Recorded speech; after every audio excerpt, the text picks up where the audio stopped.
नमस्ते बच्चों। आज हम एक बहुत ही इंटरेस्टिंग टॉपिक पढ़ेंगे जिसका नाम है परिवार। परिवार शब्द सुनते ही हमारे दिमाग में क्या पिक्चर बनती है?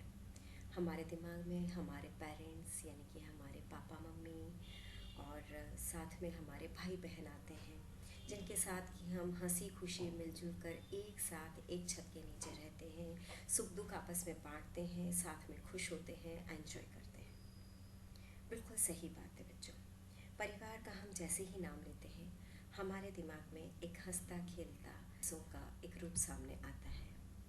परिवार क्या है? परिवार समाज की एक मौलिक इकाई है। कई सारे परिवार मिलके एक समाज का निर्माण करते हैं। हम कह सकते हैं कि परिवार समाज की धुरी है जिस पर कि संपूर्ण विश्व टिका हुआ है। सभी इसी पर निर्भर करते हैं और परिवार एक सार्वभौमिक संस्था है, अर्थात ये प्रत्येक समाज में पाई जाती है, चाहे वह समाज पारंपरिक हो या आधुनिक हो, लेकिन हर समाज में परिवार पाया जाता है। व्यक्ति का जब जन्म होता है तभी से वो परिवार का सदस्य बन जाता है और फिर उसका पूरा डेवलपमेंट, पूरी अपब्रिंगिंग, सब कुछ उसी परिवार में होता है और व्यक्ति उन्हीं सबके साथ मिलता जुलता है, रहता है। वहीं उसकी देखभाल, पालन पोषण, शिक्षा, शादी, विवाह इत्यादि सारे कार्य होते हैं। परिवार ही एक ऐसी संस्था होती है बच्चों जो कि समाज में व्यक्ति को रहने लायक बनाती है, सभ्यता और संस्कृति से परिचित करवाती है और उसे बताती है कि किस तरह से समाज में वह जी सकता है और अपना अस्तित्व बना सकता है। परिवार को लेकर के मैकाइवर एवं पेज ने जो परिभाषा दी है वो है, परिवार वह समूह है जिसे यौन संबंधों पर परिभाषित किया जाता है, अर्थात पति पत्नी के बीच के संबंधों पर परिभाषित किया जाता है। यह पर्याप्त रूप से सीमित एवं स्थायी है। बच्चों, परिवार कितना भी बड़ा हो, कितने ही सदस्य हो, लेकिन परिवार एक सीमित संस्था होती है जिसमें कि सदस्यों की संख्या निश्चित और सीमित होती है। ये एक स्थायी भी है। जो सदस्य बन गए हैं परिवार के, एक बार वो परिवार के सदस्य ही रहते हैं, चाहे कोई कहीं भी रहने चला जाए, तथा संतान उत्पत्ति एवं बच्चों के पालन पोषण योग्य होता है। परिवार ही वह संस्था है जहाँ बच्चों की उत्पत्ति भी होती है और उनका पालन पोषण भी होता है और वो आगे है।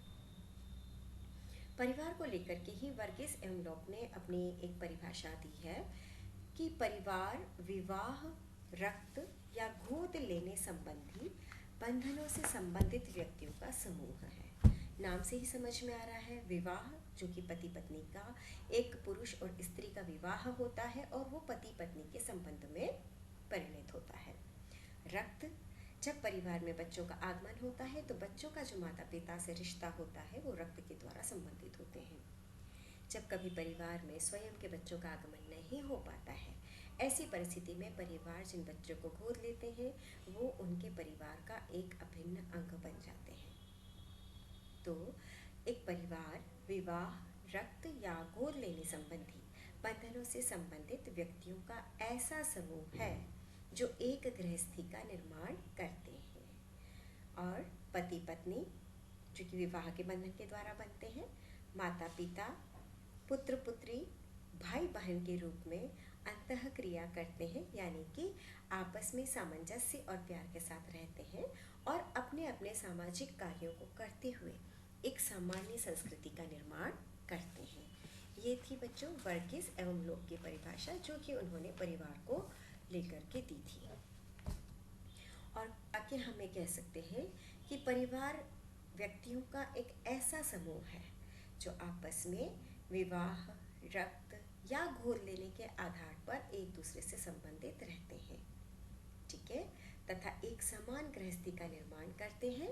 सभी सदस्य परिवार के परस्पर एक दूसरे का सहयोग करते हैं, जो कि आप अपने परिवार में देख ही रहे होंगे। सामाजिक कार्यों को करते हैं तथा आपसी प्रेम एवं विश्वास बनाए रखकर एक सामान्य संस्कृति की रचना करते हैं, उसे हम कहते हैं परिवार। अब हम आते हैं, हम ये कह सकते हैं कि अगर हम निष्कर्ष निकालें, बहुत सारी परिभाषाएं हैं, यहाँ पर मैंने आपको 2 परिभाषाओं का जिक्र किया है। तो परिवार एक ऐसे व्यक्ति का समूह है, ऐसे व्यक्तियों का समूह है जिसमें विवाह, रक्त या गोद संबंध हो, सदस्यों में परस्पर स्नेह प्रेम हो, स्त्री पुरुष का यौन संबंध समाज द्वारा स्वीकृति प्राप्त होता है, संतानोत्पत्ति हो, सभी एक ही घर में एक ही छत के नीचे रहते हैं, आर्थिक सहयोग से परिवार आगे बढ़ते हैं, आपस में सभी सदस्यों में भावनात्मक संबंध होता है, सामान्य संस्कृति का निर्माण करते हैं और ये परिवार संयुक्त भी हो सकते हैं, एकल भी हो सकते हैं। जब परिवार में बच्चों का आगमन हो जाता है तो अब वो बच्चे अपने दादा दादी के साथ, अपने चाचा चाची के साथ, पूरे परिवार के साथ रहते हैं, उसे हम संयुक्त कहते हैं। अब हम बात करते हैं परिवार की विशेषताओं की। परिवार की सबसे पहली विशेषता है कि परिवार एक सार्वभौमिक संस्था है। हर समाज में, देश में, हर काल में और हर समय में ये पाई जाती है और प्रारंभ से ही परिवार का अस्तित्व इस समाज में रहा हुआ है।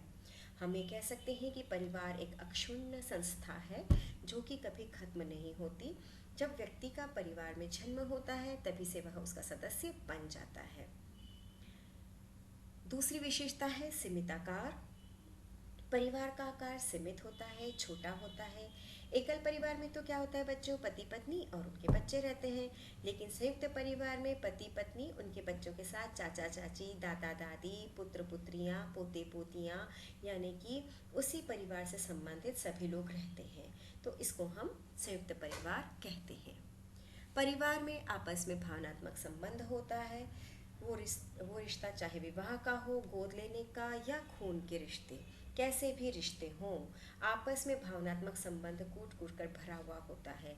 अगर एक प्रसन्न है तो पूरा परिवार प्रसन्न होता है, एक व्यक्ति दुखी है तो पूरा परिवार दुखी हो जाता है। अगर परिवार में बच्चों भावनात्मक संबंध नहीं होते हैं ना, तो परिवार में विघटन होते हैं और परिवार दूर होने लगते हैं, सदस्यों में दूरियां आने लगती है। विश्वास, प्रेम, स्नेह, अपनत्व, सामंजस्य, ये सारी चीज़ें हैं जो कि परिवार को एक सूत्र में बांधकर रखती हैं।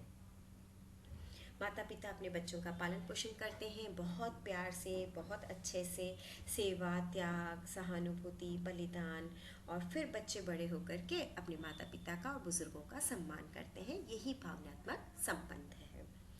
रचनात्मक प्रभाव। परिवार ही प्रथम पाठशाला होती है, हम सभी जानते हैं।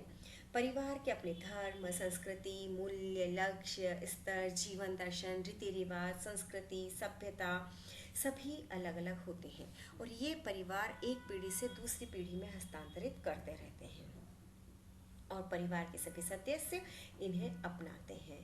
हम ये कह सकते हैं कि बालक जो भी कुछ पहले से सीखता है वह अपने परिवार में ही सीखता है और वो जो उसका सीखा हुआ होता है ना, वो उसके संपूर्ण जीवन को प्रभावित करता है।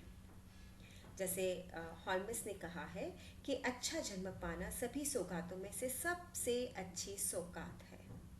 घटिया जन्म के लिए इस संसार में ऐसी कोई भी वस्तु नहीं है जो अच्छे जन्म के अभाव की पूर्ति कर सके। इसीलिए कहा जाता है कि अगर समाज को विकसित बनाना है, देश को विकसित बनाना है, तो पहले परिवार को विकसित बनाया जाए और परिवार को उन्नत बनाया जाए। परिवार उन्नत तो समाज उन्नत, समाज उन्नत तो देश उन्नत। अगली विशेषता है सदस्यों का उत्तरदायित्व। परिवार में कई सदस्य होते हैं, मुखिया से लेकर के बच्चों तक, और हर सदस्य का अपना अपना कुछ कर्तव्य एवं उत्तरदायित्व होता है और सभी को इसे निस्वार्थ भाव से पूरा करना भी चाहिए। जैसे कि माता पिता का फ़र्ज़ होता है कि वो अपने बच्चों का पालन पोषण करते हैं, उनको सही राह दिखाते हैं, उनके जीवन में उनका विकास करने में सहयोग देते हैं। उसी तरह से बच्चों का भी उत्तरदायित्व होता है कि माता पिता के इस प्यार को समझें और जहाँ ज़रूरत होती है वहाँ पर अपना पूर्ण सहयोग प्रदान करें। परस्पर एक दूसरे का सहयोग करें, तभी परिवार परिवार कहलाता है। सामाजिक संरचना में केंद्रीय स्थिति, जैसा कि हम शुरुआत में ही बात कर चुके हैं कि परिवार समाज की बहुत ही महत्वपूर्ण इकाई होती है। इसी पर समाज ही क्या कहे बच्चों, पूरा देश इसी पर, पूरा विश्व इसी पर टिका हुआ होता है और समाज के स्वरूप को जो निर्धारित करता है वो परिवार होता है। अभी हम बात कर रहे थे ना बच्चों कि परिवार अगर मजबूत है, परिवार विकसित है तो समाज विकसित, समाज विकसित तो देश विकसित होता है। इसीलिए सामाजिक समाज कैसा होगा, उसकी संरचना कैसी होगी, यह सब निर्भर कहाँ करता है, परिवार पर करता है। परिवार में किस प्रकार की संस्कृति सभ्यता का हस्तांतरण हुआ है, किस तरह से बच्चों को शिक्षा दीक्षा दी गई है, ये सभी चीज़ें परिवार की विशेषताओं में सामाजिक संरचना में केंद्रीय स्थिति को बताती है। स्थायी और अस्थायी प्रकृति। परिवार एक ऐसी संस्था है जो कि स्थायी तो है ही, क्योंकि पीढ़ी दर पीढ़ी चलती आ रही है और बराबर चलती जा रही है, लेकिन ये अस्थायी तब होती है जबकि परिवार में शिशु का जन्म होता है, एक नया परिवार बनता है और बड़े बुजुर्गों की मृत्यु होती है। तो परिवार स्थायी से अस्थायी प्रकृति और अस्थायी से स्थायी प्रकृति में आता रहता है। सामाजिक नियंत्रण। परिवार सामाजिक नियंत्रण का सबसे प्रभावशाली माध्यम है, क्योंकि समाज के रीति रिवाज, परंपराएं, प्रथाएं, नियम, रीतियां, कानून इत्यादि होते हैं, जिसके विपरीत अगर परिवार चलता है तो परिवार को सामाजिक स्वीकरण नहीं मिल पाता है। और जब परिवार को सामाजिक स्वीकरण नहीं मिल पाता है, ऐसी स्थिति में परिवार का समाज में अस्तित्व नहीं रहता है और परिवार के व्यक्तियों का अलग से जीना संभव नहीं होता है। परिवार सारे रीति रिवाजों को, सारी परंपराओं को पीढ़ी दर पीढ़ी हस्तांतरित करता है, जिससे कि सामाजिक नियंत्रण बना रहे। परिवार में बच्चे भी नियमों को, कानून को और इत्यादि चीज़ों को समझ सकें। तो ये सारी चीज़ें होती है बच्चों। और इसके अलावा होता है वंश नाम। परिवार ही वो होता है जो कि वंश को बनाए रखता है। ये एक ऐसी व्यवस्था होती है जो किसी न किसी वंश पर आधारित होता है, यानी कि उसी से उस परिवार को पहचाना जाता है। ये वंश नाम जो होता है ना बच्चों, माता के नाम पर भी हो सकता है और पिता के नाम पर भी, लेकिन हमारे भारत में अधिकांश परिवारों में क्या होता है कि वंश नाम पिता के आधार पर ही चलता है। जो पिता का सरनेम होता है, जो पिता का वंश होता है, वही परिवार के बच्चों का भी वंश होता है। तो बच्चों, आज का लेक्चर, आज की ये बात हम यहीं ख़त्म करते हैं। अगली बार हम पढ़ेंगे परिवार के कार्य।